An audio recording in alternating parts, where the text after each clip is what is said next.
Jannik Sinner is clear about it, sharing the court with Carlos Alcaraz is something special. And he'll do it again on the most anticipated stage, the final of the Rome Masters 1000. It will be the first time they face each other in a final on clay, and expectations are through the roof. The world number 1 and number 2 are starring in the most exciting rivalry in tennis today, one that not only challenges the rankings but also elevates the level of play every time they meet. So what makes this matchup so special? Jannik Sinner has had an unforgettable week in Rome. Not only because he's reached the final at the Foro Italico for the first time, but for doing it as the first world number 1 born in Italy. The support from the crowd has been total, and his performance has matched the challenge. He overcame rivals like Casper Ruud and Tommy Paul, showing both tactical dominance and emotional strength. Today, we won the match more with heart. I beat Ruud with my game, he summed up sincerely after reaching the final. But the real test, according to him, is still to come. At a press conference, Sinner didn't hide his excitement when talking about his next opponent, Carlos Alcaraz. He described him as a rival who forces him to always give 100%. When we play against each other, the level is very high because we push ourselves to do things we normally don't do. That is precisely the magic of their rivalry, two players with different styles, but the same goal, willing to push each other to the limit. And now, the duel will take place on the clay of Rome, with an entire city holding its breath. Sunday's final will not only be a battle for the title. It will be a new chapter in a story being written in real time, a rivalry that many already compare to the great ones of the past. Alcaraz and Sinner represent the present and the future of tennis. And according to Sinner himself, these are the kind of matches that define careers. It's a big test for me to know where I stand, right before the 2 Grand Slams. With Roland Garros and Wimbledon around the corner, facing Alcaraz is the best preparation possible. Even though he's dealing with a sore foot, the Italian doesn't seem worried. I hope to recover well from the blister. I'm not worried about the muscles, he said calmly. What matters to him is continuing to learn, to improve, and to enjoy the moment. Because beyond the result, Sinner already considers this week a step forward. Whatever happens on Sunday, it's been a great tournament for me. But that doesn't mean he doesn't want to win. He has the chance to lift the most important title of his career at home. And against his top rival. Rome is preparing for a historic final. 2 young players who have revolutionized tennis. 2 styles clashing like fire and ice. And a rivalry that is just beginning to show its full potential. Jannik Sinner and Carlos Alcaraz are destined to define an era. And Rome will be the perfect stage to confirm that this rivalry is much more than a statistic, it's a competition that raises tennis to another level. For Sinner, facing Alcaraz is not just a match. It's an opportunity to grow, to measure himself, and to overcome. The Italian comes into this final as the world number 1, on home soil, with a brilliant week behind him. But he knows he will face the only player capable of pushing him to his absolute limit. And that makes it all the more special. Carlos Alcaraz and Jannik Sinner are facing off in the most anticipated final of the Rome Masters 1000. 2 titans of modern tennis, 2 opposing styles, and a rivalry that already transcends titles. But this time, before the first point is even played, Alcaraz has already landed the first blow off the court. With the favoritism on his side and sincere words about his distant relationship with Sinner, the Spaniard arrives with an emotional and sporting edge. Are we about to witness a final that will mark a before and after in this rivalry? Carlos Alcaraz has reached the final in Rome in commanding fashion, defeating all his rivals with authority and solidifying his claim as the best claycourt player right now. On the other side, Jannik Sinner has returned after a long absence due to suspension and has done so with a level that surprised even his critics. Both have met expectations and built the road to a final loaded with history, symbolism, and much more than a title at stake. However, the first psychological impact seems to have been made by Alcaraz. Players like Lorenzo Musetti and the legendary Andre Agassi have publicly stated that they see the Spaniard as the favorite in this final. Musetti, who fell to Carlitos in the semifinals, said, "Carlos is the favorite even against Sinner if he's physically well." Meanwhile, Agassi praised Alcaraz's ability to adapt to any condition, placing him a step ahead of his Italian rival. But beyond sporting favoritism, there's also an emotional narrative that has caught attention. Despite public shows of admiration between them, Carlos Alcaraz made it clear that his relationship with Sinner is far from close. "I didn't speak with Sinner during his time away. We're not close," the Spaniard said bluntly when asked about the Italian's recent comments on the silence from some colleagues during his absence. Sinner, for his part, also hinted at some discomfort with those who didn't reach out in recent months. Although his words about Alcaraz before the match were diplomatic, the tension is palpable. "It's special to play against Carlos, we push each other to improve," said Sinner. But deep down, both know that what's at stake goes far beyond ATP points or the Rome Trophy. This will be their first final in a Masters 1000 on clay and could determine who dominates the season. Alcaraz seeks to reclaim the number 1 spot, while Sinner wants to solidify himself as the ranking king with a home title. Tactically, the Spaniard has won 3 of their last 4 matchups and comes in confident, knowing clay favors him. But the Italian has the backing of an entire nation and the motivation for redemption.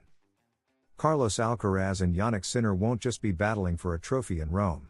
They'll be fighting for a symbol of power, a message for the future, and a new chapter in a rivalry filled with nuance, respect, distance, and competitive fire. The Spaniard arrives as the favorite on the court and in predictions. The Italian comes with the desire to respond at home and prove he's more alive than ever.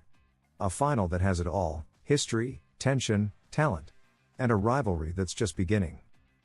Carlos Alcaraz not only has to fight on the court, but also off it. In recent weeks, the young Mercian has been the target of criticism for his lifestyle philosophy, which he openly shared in his recent documentary, to be one of the greatest tennis players in history without giving up the life of a 22-year-old. While some have questioned him, others have defended him. And one of the most vocal supporters has been his latest opponent in Rome, Lorenzo Musetti. What exactly did the Italian say after losing to the Spaniard in the semi-finals?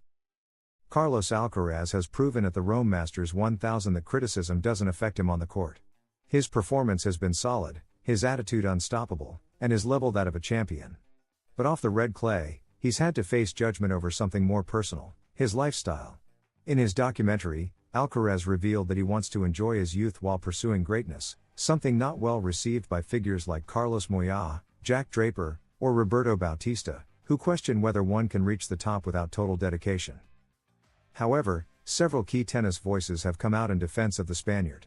Rafael Nadal, Novak Djokovic, and Alejandro Davidovich have shown understanding and respect for his stance. And now, Lorenzo Musetti joins them clearly and without hesitation. Carlos is a phenomenon who's been criticized too much, and stupidly. "Just look at the results," said the Italian after losing to him in the semi-finals. A statement aimed at putting an end to unfounded judgments and highlighting what matters most: his competitive performance. Musetti didn't just defend Alcaraz, he also praised his game, describing him as a rival with very few weaknesses. While acknowledging that the Mercian doesn't have Zverev's serve, he highlighted his tremendous versatility. "He's a very complete player," he said. And he said it with the authority of someone who just faced him in an intense battle. For the Italian, the criticism lacks logic when weighed against the numbers, titles, and on-court attitude of the Spaniard. These words not only ease the pressure on Alcaraz, they also reflect a reality. In the modern era of sport, perfection is no longer synonymous with absolute rigidity. Alcaraz represents a new mindset, one in which success and personal life can coexist. It's not about working less but working with purpose, without sacrificing authenticity. Musetti, like other colleagues, recognizes that this honesty is also part of his greatness. And while the Mercian moves toward the final in Rome, his actions speak louder than any criticism. With each victory, he responds in the language he knows best: elite tennis. The real question is no longer whether his philosophy works, but how many more will dare to follow his example. Carlos Alcaraz has shown that you can be ambitious, competitive, and human at the same time. His documentary sparked a necessary debate, and although he's received criticism, his on-court performance remains unquestionable. Players like Lorenzo Musetti have spoken up to remind us that the results are there, and that what truly matters is what happens between the white lines. Alcaraz is not alone. He has rivals who respect him, peers who admire him, and a career that continues to be written through talent, authenticity, and courage. Is Novak Djokovic really nearing the end? That's the question lingering in the tennis world, but for Carlos Alcaraz, the answer is clear: not yet. Amid rumors about a possible retirement for the Serb, the Mercian has shown his admiration for the 24-time Grand Slam champion and his desire to keep sharing the court with him. With the Los Angeles 2028 Olympics as a new key date, the legend continues. And Alcaraz wants to be part of that story. What does he really think about Noel's future? In recent months, Novak Djokovic's figure has been surrounded by uncertainty. His inconsistent performance and early exits in tournaments like Indian Wells, Monte Carlo, and Madrid have reignited the debate over whether his retirement is closer than expected. However, Thierry Guibert, CEO of Lacoste, dispelled some of that doubt with a key revelation: Novak wants to play until the Los Angeles 2028 Olympics. a statement suggesting the Serb isn't thinking about hanging up his racket just yet. Carlos Alcaraz was asked about it in Rome, ahead of his highly anticipated final against Jannik Sinner, and made his position clear: "I'd be more than happy to see him on the circuit for more years, sharing good moments and good tournaments with him." For Alcaraz, Djokovic remains a reference and a competitor who motivates him. He acknowledges that Novak's physical condition is still elite and that, if his mind is focused, he has everything needed to stay on top. "I think he takes great care of his body, everything, to be 100%. If he has that, I'm sure he can do it," he added.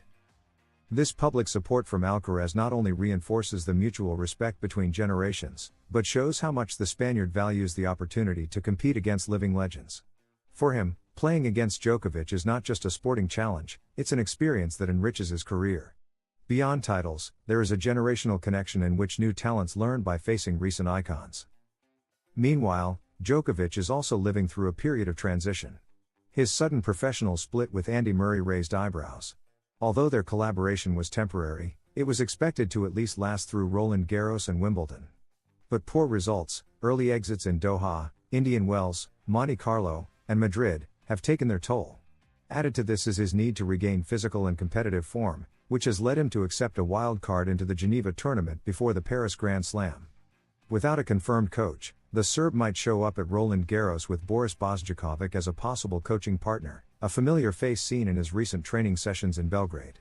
This move opens up more questions about where Djokovic's path is headed in what could be one of his last major campaigns. But if there's one thing he's proven throughout his career, it's that you should never count him out too soon.